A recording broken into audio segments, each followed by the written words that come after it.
and welcome back to the channel. So if you guys missed the last video I made, I did create a state of the channel update, so you guys should go check that out because it kind of talks about the future of what I will be doing content creation wise from now on for Gwent and other games as well. So I'll leave that link in the description below. I need you guys to be sure to check it out so you guys know what is going on, and of course follow me on Twitter if you guys also want to be kept up on to when videos are coming out.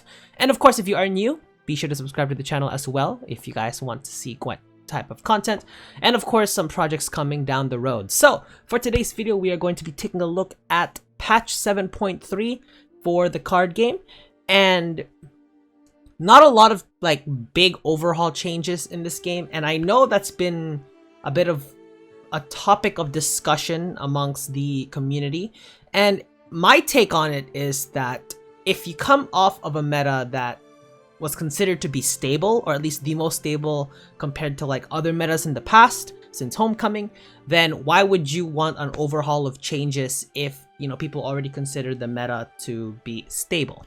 So I don't actually hate the fact that they didn't change a lot. A lot of these changes are number changes. There are some actually notable abilities, and they did do a couple of big things that I will get into, but I overall don't see this video being like being a long reaction video, and I don't think I'm gonna react to everything. Maybe like mostly just the not overworked, the reworked cards, maybe the number changes I'll just touch on, and that's pretty much it. So other than that, let's get started. So we have the first big one I actually wanted to cover here is Bomb Heaver. So Bomb Heaver no longer destroys artifacts. To be perfectly honest, I have no problem with a card that could tech. The only problem that I have with Bomb Heaver is that the only thing it really targets are artifacts. Not, of course, scenarios, I should say. The thing is, it only counters those types of decks that include scenarios, and to be perfectly honest, if it doesn't really do much of anything else other than counter scenarios, it's a waste of a space of a card in your deck if you don't have it. So literally there's honestly no point in keeping Bomb Heaver unless you created more artifacts that had like passive abilities. So like Sacred Flame from Syndicate would be a decent example. But like, you know, there's not a lot of those cards that have those passive abilities, which is why it was good they changed Bomb Heaver. Are people going to use Bomb Heaver with this new ability? Maybe. I mean, you deploy it, damage an enemy unit by 1. If you have a bomb in your hand, damage it by 3 instead. If you run bombs, I guess. If you run bombs in your deck, I guess you could use it. But other than that, I don't really see this card being used at all, which makes sense. It is Bomb Heaver. It is meant to fit the lore, which is good. So we no longer have the only card really now at this point that can tech artifacts is E-Wave. Next, we got Vivian. Vivian no longer has the ability to destroy artifacts as well. Again, it's a more expensive version of Bomb Heaver's role, where it's pretty much if your opponent has an artifact. But Vivian at least was a little bit more flexible in the terms that you can actually target cards like Portal and still get boosts from it with its old ability. But now it's boost self by the provisions of the unit on the right. So if you're running monsters is a good example because them old spear tips, that's 13 provisions. If you want to run living armor and the horse combo, again, I'd only ever run those combos in monsters anyway. But yeah, so she'd be pretty good if you're running, you know, high provision cards. So like maybe Shoop, actually no, maybe yeah, Shoop, Redea, those kinds of cards would be good for Vivian. And yeah, so Frenzied Dow has now become a bit of a tech card itself. So it's now a 7/7 that can move a unit to the other row. Not a bad ability. It is pretty expensive for what it does, but I mean, it is a 7/7 regardless of what you do to it. So I guess that might not be too bad. I feel like the ability might be a little bit too bland. But I mean, it is what it is. Dimeritium Bomb, damage a unit by 3 and give it Veil. I think that's a 4 provision card. I don't know why this is a thing, but I guess it's a thing. Dancing Star ability, damage an enemy unit by 3. Death Blow, damage your unit by right by 1 less. So it's a 5. It's a conditional 5 for 5, I believe. I believe Dancing Star is I think all bombs except Dimeritium is 5 provisions. But again, no comment on it because I don't really know. I don't even think it'll see play. Blizzard provision changed from 6 to 8. Okay, so it destroys the lowest power unit. Initiative, destroy all units with the lowest power instead. Wow, that is very expensive. Why? Destroy the lowest okay, so I guess you could see this being used in like a drone deck, like where you get like a lot of 1 power units, but or maybe Syndicate if you're running around a lot of Firesworn Zealots, but you got to make sure that they're the lowest power unit. I guess you could see some use in Swarm type decks before they get boosted anyway. But other than that, I don't really see what else you could use this for. The good thing here I like that they changed here is actually the Shoop Hunter and the Shoop Knight, so they kind of changed those back. So I think Resilience now goes to the 8 power Shoop, which is actually really good. I don't know why the Resilience ever went down to the 4 power Shoop in the first place. And with the Shoop Hunter, yep, that does get you a bit more value with destroying artifact. So it's better actually if you do put it in the 4 value. So I did like that change. Let's move over to, and sorry if I sound kind of low tonight. I feel like my scheduling, while I am sort of figuring it out, I think I just need to reverse it, where it's like I should be doing more streaming and recording in the afternoon and then sort of just rest up at night, because at night is when I'm super tired, and choosing to record at night maybe not the best idea, so I'll probably make that change.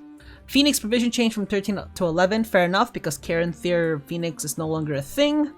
It was a huge meme thing, but it's no longer a thing at all. And last but not least, Olgierd von Everick now has a bandit category. If I was still part of Team Bandit Gang, that would mean a lot more to me. But it's good that he has the bandit category, so now he has bandit support. And suddenly I realized, when I joined Team Bandit Gang, I should have made a bandit deck. Can't believe I never did it. Biggest regrets in life. Monsters, Ruhin has changed to an insectoid. Okay, fair enough. So there's now insectoid synergy. So you can run Kikimori Queen, but why would you if Karen There's no longer a thing? Well, I mean, you still can, it just won't be as powerful as it used to be. You can also run Aracha's Queen, which is pretty decent because Ruhin gets boosted from that one as well. Not to mention Ruhin can still die and be reborn from the ashes. And of course you can recreate it with Karen Theer. Ardgaith provision change from 10 to 9. Now, this change actually I liked, and the reason I like this change is because Ardgaith really only pertains to one archetype in monsters, which is Wild Hunt and Frost. You can slam it onto any other deck if you want a means of control on your opponent's side, and to sort of, if you want them to sort of change up the way they place their monsters, or their units I should say. But other than that, I mean, Ardgaith going down compared to like the other Echo cards for other factions where they're a bit more expensive, and that's because they're a bit more flexible in which you can use them into more than one type of deck. With the Monsters one, it really only fits in the Wild Hunt deck, so it's good that they changed it down. Ghoul power change from 1 to 2, again a little bit indifferent, so instead of a 9 for 2, it's now a 10 for 2 with Griffin. Or, sorry, 10 for 6, not 10 for 2. But yeah, I mean, that's still not bad. That's still actually pretty powerful. So that's quite a buff to the monsters, not gonna lie, even though Ghoul is not really played at all anymore. Cilano Harpy, now this one's a big one because Bonded, I like that they're experimenting with Bonded a lot more, or not a lot more, but a bit more at least with the Cilano Harpy, because again, Cilano Harpy was just one of those abilities where it's just really bland, 5/5 that could consume, similar to the Frenzied Dow where it's a bit more bland, albeit a bit more expensive.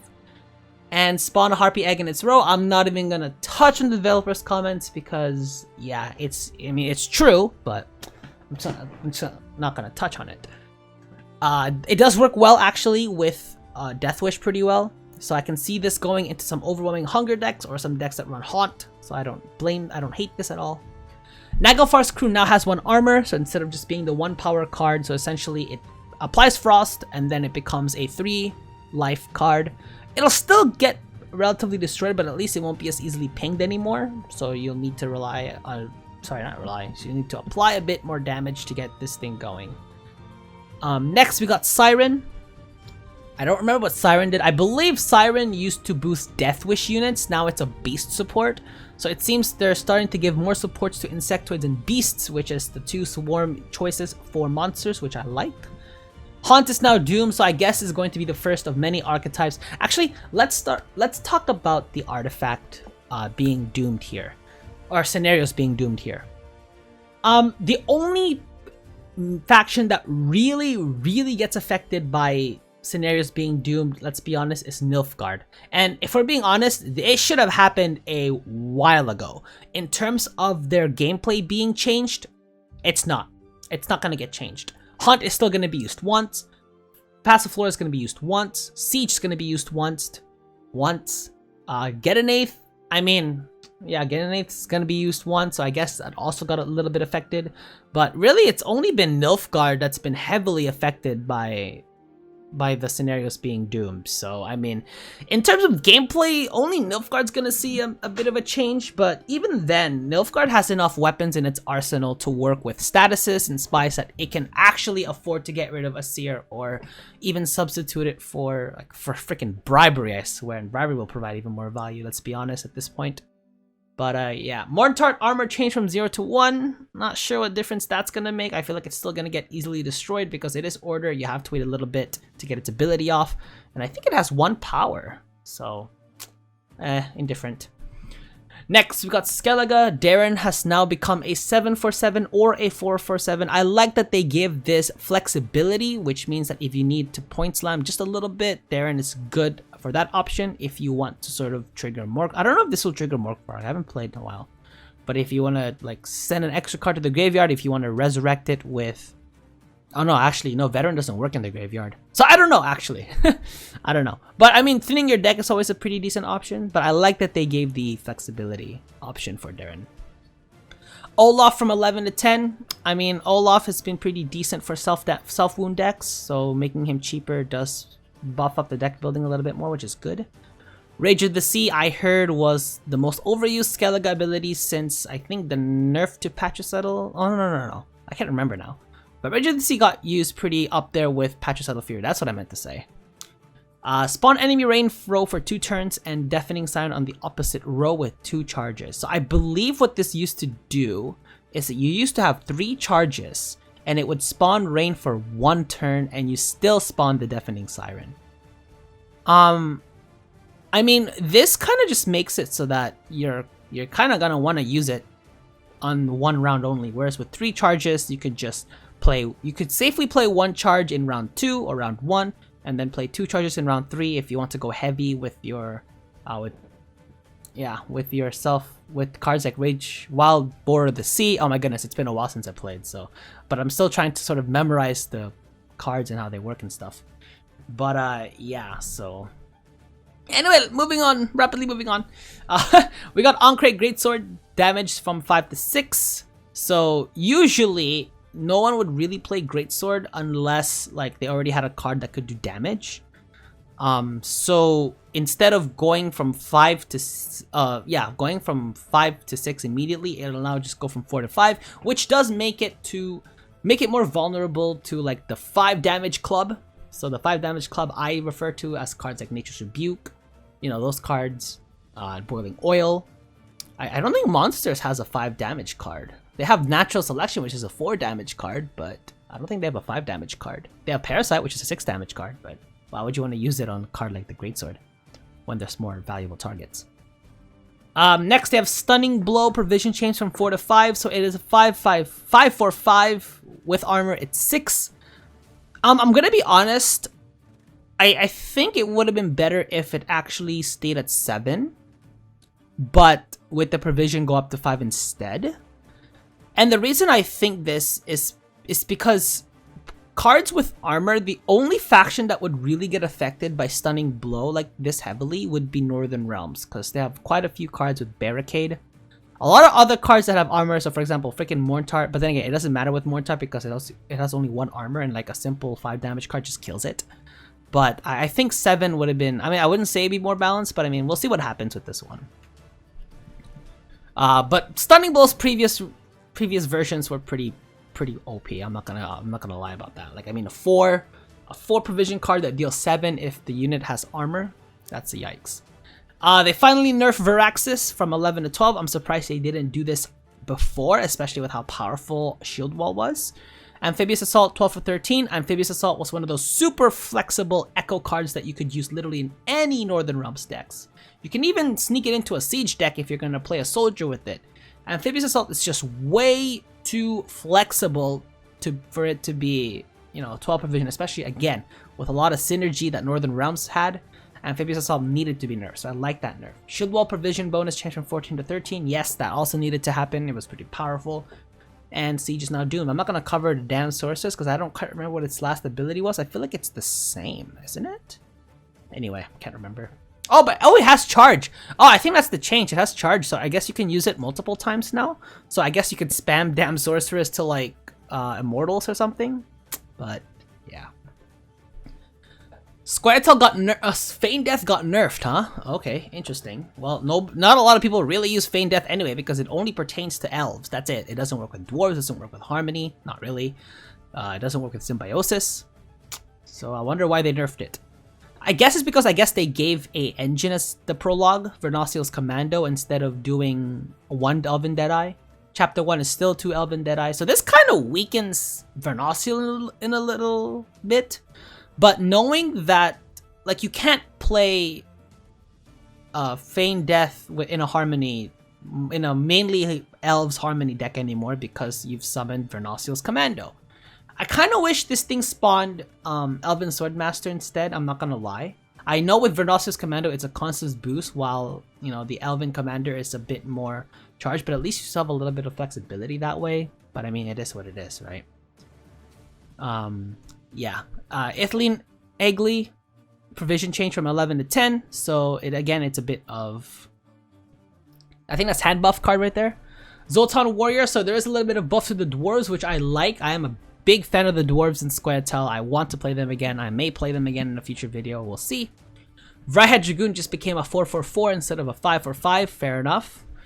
Vryheid Officer ability change to deploy melee damage unit by 2, and then you range bonded, use both abilities. So again, another example of bonded being explored in Gwent, which I really like. I really like this. Polly's ability got changed, huh? So move a unit to the other 2, order given... Oh, so instead of using one ability or the other, you can use both abilities if you keep it on the field for more than a turn. Okay, that's good. Masquerade Ball got even... Wow, Nilfgaard got absolutely destroyed. Not only do they no longer have the double scenario capability, they have a more expensive scenario. It's gone up from 14 to 15. I'm not gonna lie. The provision change, I don't think it needed to happen. I think the one-time use of Masquerade Ball would have been enough, to be honest. This was a bigger kill than I thought it was gonna be. But I get it's because Nilfgaard, in terms of the flexibility of its play, statuses happen everywhere in Nilfgaard. You can apply poisons, you can apply spies, etc. You can apply it everywhere. So I get why it happened, but it was a big, big hit. So they decided to work on Palmyrin and Milton, huh? Well, I mean, while Palmyrin's ability does work well now with spies, I don't quite remember what Milton does because nobody plays Milton. And a lot of these cards that need to rely on having other specific cards in hand, I don't actually quite know how to feel about those. Simply because, like, a big example is the 3 Witchers, Letho, Ox, and Seret. I mean, if you notice that one of them's going to have those cards, chances are they're going to have all 3 cards at their hand at some point. So, and if you don't see it, you almost kind of want to assume that they're there because they're going to want to keep it. And the indicator actually even lets themselves out even more. If Ox's ability is triggered with Seret in hand, you'll know Seret's in the hand, so you kind of take advantage of that. So with Palmyrin and Milton, it's almost the same situation, but at least they're giving a little bit more support with Palmyrin to spies. But Milton hasn't changed, so I guess we'll see. Slave Infantry from 5 to 4. I think that's just the one that gets boosted damage for every... Oh no! Yeah, I think so. That gets boosted for every lock unit for the damage? I can't remember. It's been a while. Oh no! Wait! Slave Infantry... Oh no, sorry. I'm thinking of the lock, but that's Alba Armored Cavalry. But anyway, moving on. Vikavar... So I guess the filter cards become a 4/4/4. Fair enough. I mean, all of these simple... not basic abilities, I guess, like the filtering abilities, it makes sense for them to be a 4/4/4. Reminds me of like what Squirrel does, only Squirrel's more techie. Slave Hunter changed from 3 to 4. Assimilate, order, damage an enemy unit by 2. So they buffed Slave Hunter a little bit here. And yeah. Oh, but it's an order now. It's no. I think it used to be deploy. I think this used to be a deploy ability. Vrygef provision changed from 9 to 8. I think Vrygef's the one that boosted all copies of a soldier unit by 2, I think. So like, I think Vrygef was the one they used for like slave infantry combos. I can't remember now. The infantry that could spawn a copy of itself. I think that's the one. Leftover Goulet power changed from 6 to 8. So now the head of the 3 Witchers got buffed. So I guess that's not so bad. And Shillard got changed from 4 to 5, even though not a lot of people will still use him unless they're memeing. But it is what it is. So next we got Siggy Ruben changed from 3 to 4. Passiflora. Now the Passiflora change are actually...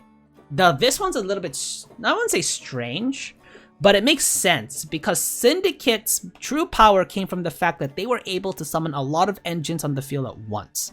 And with Syndicate's Passiflora, they were able to get 2 engines pretty much for the price of 1. Well, not necessarily, but they were able to get sequential engines out back to back. At least with this one, they have to wait a turn to get their Sly Seductress out, which means you can't just play Adriano the Mink to trigger chapter 1 because you're not gonna get that Sly Seductress right away. But you know, if you do it in chapter 2, then you still get it. So it actually gives your opponent 1 round to sort of counter that by either getting rid of Passiflora by Heat Wave, or by getting rid of the engine, or because you still have a turn even after Sly Seductress has been summoned for you to deal with it. So it does give you a bit of leeway there to deal with the engine, because again, Syndicate is really good at getting their engines out. Jeez, excuse me. I think we're almost done here. Caesar Blitzen fee changed from 3 to 2. I think this is the dwarf, like the cheap dwarf in Syndicate, like the 7 provision dwarf. I can't remember. I don't play Syndicate. I feel like I should. I'm Asian. I'm good at math. I should play Syndicate. I don't know why I'm not. Payday. Okay, Payday. This is something I want to talk about actually, because Payday damage an enemy unit by 5, gain coin for each point of excess damage dealt. Payday is a 5/5 regardless of who you hit, unless of course it has armor. But when we're talking about the 5 damage club, so Nature's Rebuke maximum is gonna be 7/5. Minimum is gonna be 1/5. You know, because if you have to hit a one damage target. Boiling Oil minimum again is 1, maximum is 5 with some Purify, so I guess that could be a good thing. But with Payday, your worst case scenario here is a 5/5, and your best case scenario actually is a 5/5. The 1/5 damage actually becomes 1 damage and 4 coins, while the 5/5 could just be straight up 5 damage kill, and that makes Payday like. You don't actually have to worry about Payday being used on like a 1 power Anastranger, for example, because I actually purposely left my Anastranger at 1 power because I knew that my opponent had like, this was a Northern Realms deck. Oh no, sorry, this was a scoia'tael Symbiosis deck, so they actually didn't have any cards that would ping, but I knew they held Nature's Rebuke. So if they wanted to hit my Anastranger, then they had to use Nature's Rebuke on a 1 power card, and they weren't going to get any benefits from it. You can't say the same thing from Payday, because they are going to get benefits from it, because they're going to get extra coin from the excess damage dealt. So that'll be pretty interesting. We'll see how that one goes. But I wouldn't be afraid to play Payday on a 1 power unit because I'm getting coins back for it. So again, best case scenario 5/5, worst case scenario 5/5. I guess they call this the Cool Kids group, but it's the 5 damage club. I'm not gonna quote him here. And the last few things are Firesworn Scribe Tribute changed from 4 to 2. I don't know if this is the card that could boost all units in a row. I think it is, because I think it was a Tribute 4 that did that. Anyway, and Eavesdrop Provision changed from 6 to 5. So I guess that's I think Eavesdrop's the one that would pickpocket 7. I think. Yeah. Well, I can't remember now. But anyway, that's gonna be it. Again, like I said, it's not a long video. It's only like 24 minutes because I didn't really have too much to say. The main things I wanted to cover were Bomb Heaver, the scenarios being doomed, and of course my good old monster changes. But yeah, there were a couple things that surprised me. Let me know what you guys thought about the patch changes. If there's some stuff that you guys think should have been buffed or nerfed, I might go back to start doing my sort of 5 list where it's like 5 cards I think should get changed for the next season. I think I should start keeping track of all these discussion videos. And yeah, that's going to be it for this video. If you guys did enjoy this video, please be sure to leave it a like. And of course, comment on anything that you guys thought like should be changed, should be nerfed, should be buffed, etc. And of course, subscribe for more Gwent related content, and be sure to check out my secondary channel for other gaming content like gaming news and such. And other than that, this is Enzo signing out, and I'll catch you guys in the next one.